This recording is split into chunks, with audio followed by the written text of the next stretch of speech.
everybody. I am Heidi Lee Morgan DeBartolomeus here with Woman Encouraging Woman, one woman at a time. Today I am here at the Funny Farm Animal Rescue with a Miss Laurie Zaleski. Let me tell you something.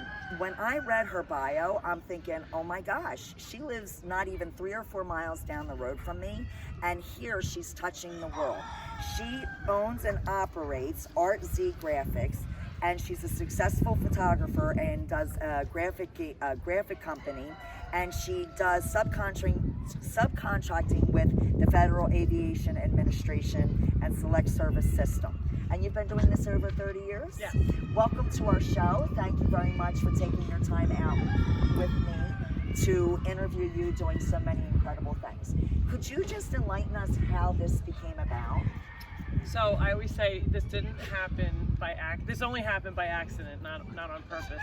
My mother raised 4 kids by herself in Washington Township, and we were extremely poor. And she was rescuing animals from animal control where she worked. And we had about 35 animals. And I always said, Mom, I'm gonna buy your own farm when I get older. In my late 20s, she was diagnosed with cancer and sadly passed away right before I made settlement on the property. And that's okay, this is natural. That's what this show's about. Maybe we can I want to make sure nobody was getting eaten. Everybody is our friends here, but so she sadly passed away right before I made settlement, and that's how it started. And I couldn't say no about people trying to take in, people trying to give me animals, and we're up to about 600 now. I became a nonprofit in 2011 when I said I make good money, but I can't really afford my mortgage and to feed all these animals, and that's how this started. So your mom literally started doing this when you were a little girl? Yes, but unofficially. Unofficially. Anybody that was going to passion? anybody that was going to be euthanized, she would, bring them home. We grew up in like a kids hangout house, so we got robbed, 6 times in 3 months. So we originally got a dog as a watchdog, and then I think when she got the dog, she started volunteering at the shelter, and then got a job at animal control. So, from what I was reading on here, so how old was your mom when she passed away? 52. 52. What was that the lowest point of your life, or one of them? Yes, I mean that was the lowest point. I thought, I'm a graphic designer and photographer. I thought I was going to live in Philly and have cappuccino with my friends, and I ended up at the Funny Farm. So I was like, I don't want to be a farmer in my 20s like everybody else is out with their friends and traveling, and I thought, I can't do this, and she was my rock. So I didn't know, but she instilled that in me. So when she passed on, I just said, wow, there's nothing left to do but pick it up. Hi, and this is what I love about this place. When I pulled up, as I'm pulling into their driveway, their entrance, there's a llama greeting me. And anybody that knows my past, when I was a little girl, 5 years old, we had a little petting zoo. So I'm like, oh my gosh, deja vu all over again. We had llamas when I was a little girl, but it was just so nice and embracing this, because they've got critters Everywhere. Everywhere. Absolutely everywhere you walk, there's critters, there's turkeys, there's llamas. You got your cows, you got your goats. It's just incredible. Peacocks. And that the males want to fluff their feathers to show off. So, what was your highest point of your life? The highest point, I think, was making this a success. I was never intending this to be open to the public and being the success that it is. But the fact that it touches so many people, along with saving these animals that need saving, most of them would be either euthanized or, or just have a really bad place if they didn't come here. So I noticed that you were selected in 2019. You were given an award, and I know you don't like to really brag about yourself, but I'm gonna toot your horn for you, okay? Okay. Do you have to feed one of the dogs? I was going to feed him if you want. Yes, absolutely. Tucker, come here. This is what she does. So he has mega esophagus. Come here, Tucker. And what is that exactly? His esophagus is enlarged, and the food has to go down into his stomach by gravity. So he has to see his food. He doesn't believe that I'm going to feed him. We're really going to feed you, honey. Come on, get in. So his food has to be mixed up into a doggy milkshake type consistency. So the food, he has to drink it. Come on, get in. Tucker, in. I'll move out of your way, in. Tucker. So he's going to back in. Right here, Tuck. He's like, I can't find it right here. He's like, we're feeding in a new place. Back in. And he's going to sit up. Oh. We have to just pull his little foot out of his hole.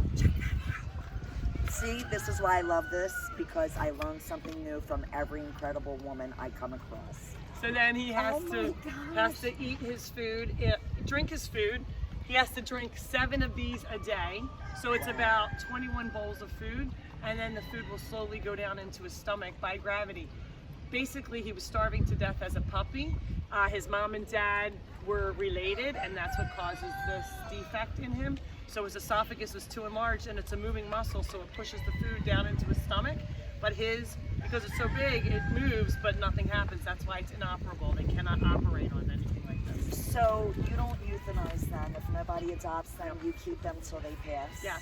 So the last one that I had, they said he had the worst case of megaesophagus, and he lived to be over 5 years. He died of a heart attack. But we were able to get enough food between myself and the volunteers, because I do work. So when I'm not here to feed him, the volunteers will help out. We have a few people that are trained to do this, and that's how we get the food in them. Now, did you have any schooling for this, or was it strictly in your aviation, or was it hands-on? It was because all hands-on. Sometimes you can learn hands-on. It's and all been be hands-on. incredible at what you do. Yeah, and there was no internet when I started, so No. it was like, isn't that so weird that we're saying we're that old? There was no There were internet. encyclopedias. We had to go to We a had book. to go to a library and actually look at it, yeah. So a lot of it I researched it, but a lot of it was like talking to people. How do I do this? Calling my vets and figuring it out. So I want to brag about her a little bit, because when I read her biography, I was totally impressed. And it's drizzling out, but we're okay with this because we like nature. And I Yes, don't we really do. wear makeup anyhow, so it's all good. You were given the Who's Who's Award, Heartland Hero Award in 2017. You were given the Who's Who Hero Award of Professional Women 2019. And you've been inducted to the New Jersey Veterinarian Animal Hall of Fame of 2018. That's correct? Yes, that is. I think that's very, very admirable of you, and the passion that you put into this. What helped you get through? This is the one question I always ask my people, the ladies that I interview.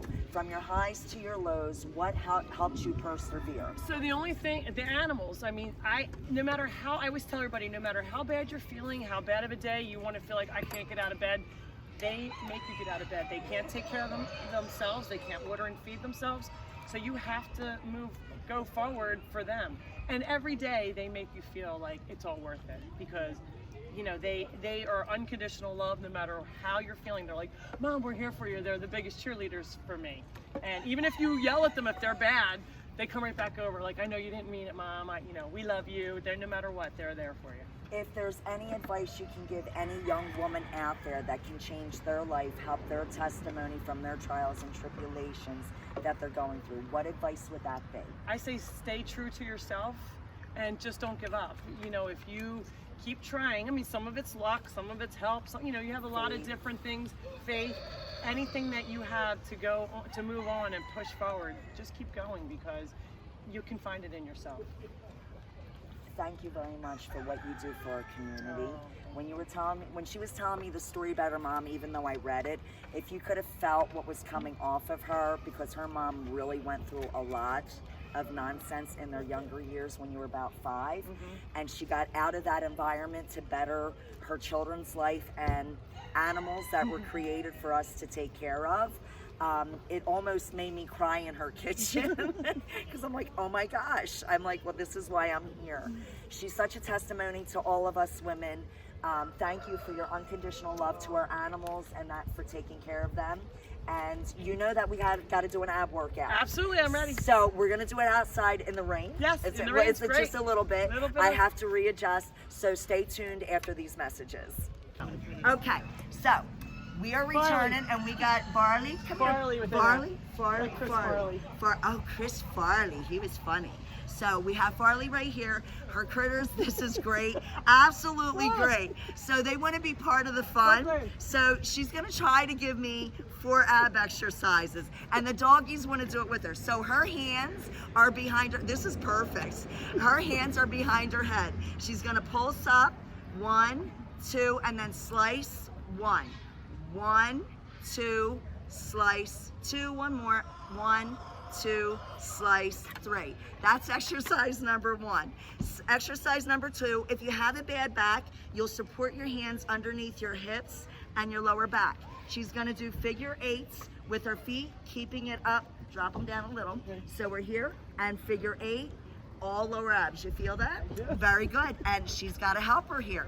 Number 3, she's gonna flip it over. Come here, baby. Come here. That's good. This is I don't care. It's all good. Come here. Come here, Farley. Come here, guys. This is perfect. So she's in a perfect plank, young lady. Thank you. She's got a good plank going on here. So lower plank. She's gonna go to a high plank, up on your hands. Tap your shoulder. Tap my shoulder. Yeah, right hand to left shoulder. Oh. Left hand to right shoulder, go back down to low plank. Drop, drop, go up one more time. Push, push, push, you got it, tap, tap. And back down to your, there you go to your knees for safety. Okay. All right, last but not least, her hands are gonna be over her head, her legs are straight, yep. Down, yep, and you're gonna go down. Okay. And then you're gonna flex up, and you're gonna hold the static hold, 5, 4, 3, 2, 1, release, come up. Exhale, 5, 4, 3, 2, 1, and release.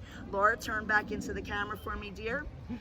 Where can they reach you to give donations to help out your beautiful funny farm? funnyfarmrescue.org, or you could come visit us at 6908 Railroad Boulevard in Mays Landing on Tuesdays and Sundays from 8 to 4. And as I understand it, it's free to get in here. It is free. And can they adopt if they wanted to? They can adopt. We adopt out as much as we can. Some of them are forever homes, but we do a lot of cat adoption. Sometimes dogs. All of these now are we're failed They're fosters. her babies. Yes, they're Yeah, my as you babies. can tell. But we do, we do adopt out through the funny farm. Well, I want to thank you very much. Thank you. Guys, watch us on YouTube. It will be airing in another week. Peace, love, tranquility. Keep it safe. Thank Ciao. you. Thanks.